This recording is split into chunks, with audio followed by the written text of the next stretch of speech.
Атаките срещу прогресивна България през първите 3 месеца на управлението са безпрецедентни.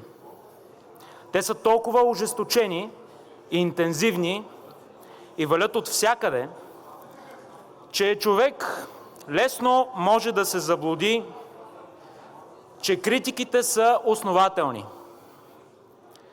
Но всички, за които фактите имат значение, трябва да знаят, че огромната част от тези критики стъпват на невярна информация, всъщност на откровени фалшификации. Лъжите за бюджета показват нагледно как работи опозицията. От едната страна, например, внушават, че прогресивна България е против построяването на Национална детска болница, защото не сме я включили в бюджета. А това е долна лъжа. От друга страна, внушават, че даваме пари на Украйна, въпреки че твърдим обратното. Великата опорка, уважаеми колеги, едно говорите, друго правите. И това също е долна лъжа. Националната детска болница е приоритет за прогресивна България. Припомням, че именно по време на служебен кабинет, назначен от Румен Радев, беше избран терен за построяването на тази Национална детска болница през 2022 година. В сметката на инвестиционната компания в момента има над 46 милиона евро. В ход е съдебна процедура по проекта. Проектирането се обжалва и до края на годината, тъй като бюджетът, нека припомним, е за довършването на 2026 година, няма да има нужда от допълнителни средства. Затова вижте кои са онези, които представят разказа за това колко сме лоши, как оставяме децата на България без лечение, как сме гласували против Националната детска болница. Вижте кои са тези хора. Те не са се объркали. Те са лъжци и долни манипулатори. Правителството на Гюров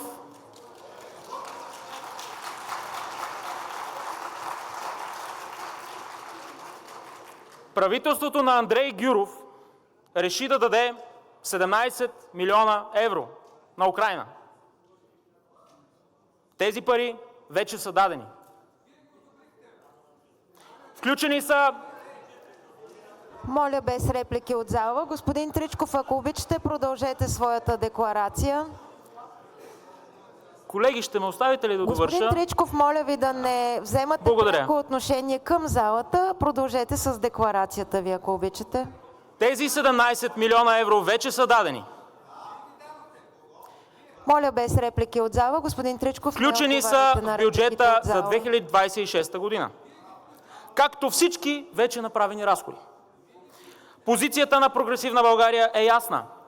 Ние сме против да се дават пари и оръжия за войната, защото вече е доказано, че това само задълбочава проблема. Решението е в съвместни дипломатически усилия за мирни преговори и прекратяване на военните действия.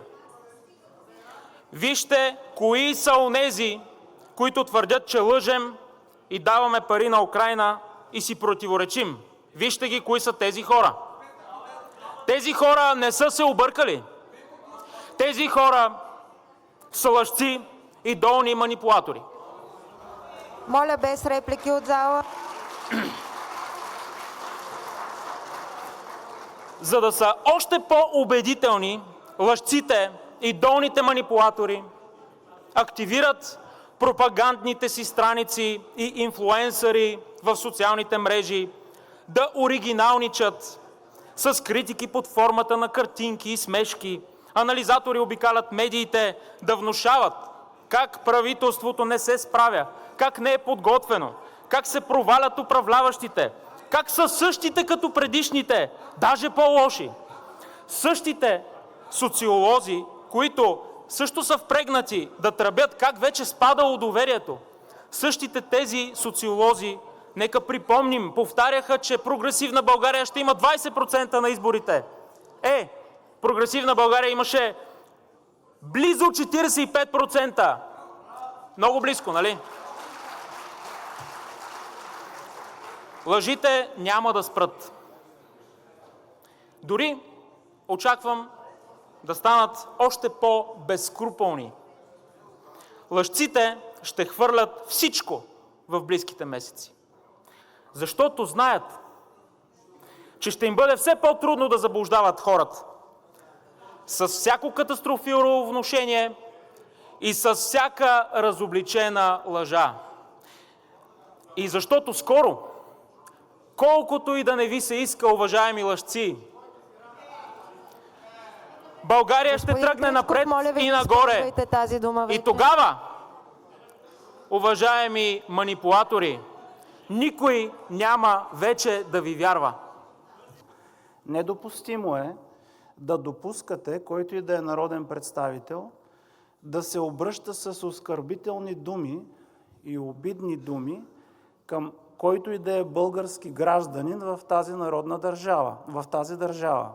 В тази връзка, на основание правилника, член 154, настоявам да наложите наказание забележка за изречените трикратно от парламентарната трибуна лъжци и долни манипулатори, независимо дали са отправени към народен представител или към който и да е български гражданин.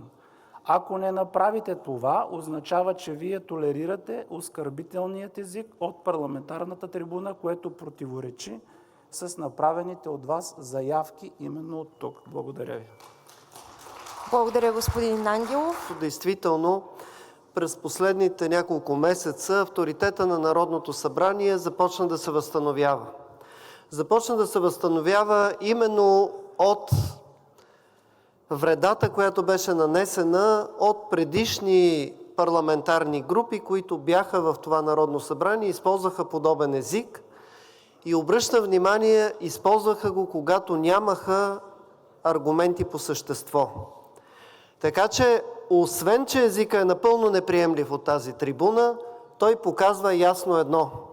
Прогресивна България е започнала да губи аргументите и възможността да води спор с факти и с аргументи. На водене ще помоля да не се използва процедурата за вземане на отношение към декларация.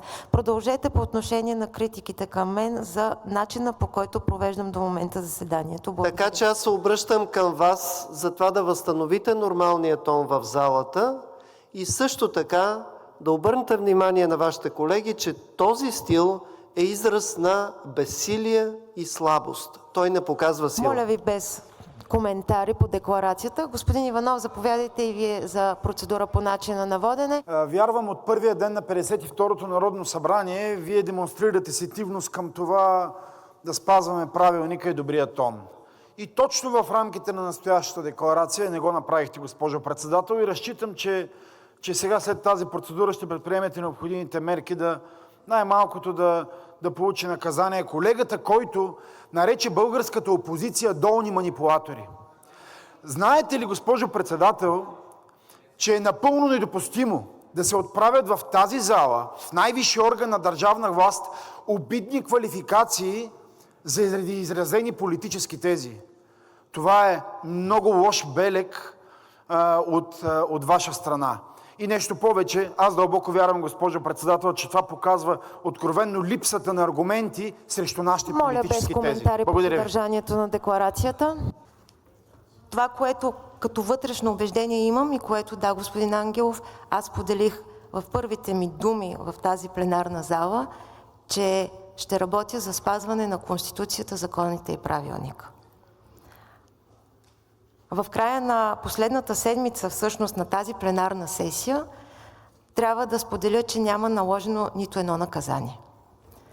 Но не мога да споделя, че не е имало основания за налагане на наказание.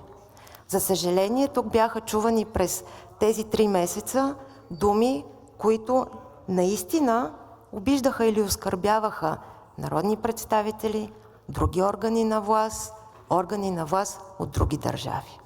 Тогава проявих търпение, но всяко търпение трябва да има някакъв край. И в този ред на мисли аз смятам, че декларацията, която изчете господин Тричков, съдържаше думи, които не бяха в добрия тон. Нашия правилник борави с понятието оскърбителни думи. Няма дефиниция за оскърбителни думи, но със сигурност има преценка вътрешна на този, който води заседанието. В този ред на мисли налагам наказание за бележка на колегата Стоян Тричков.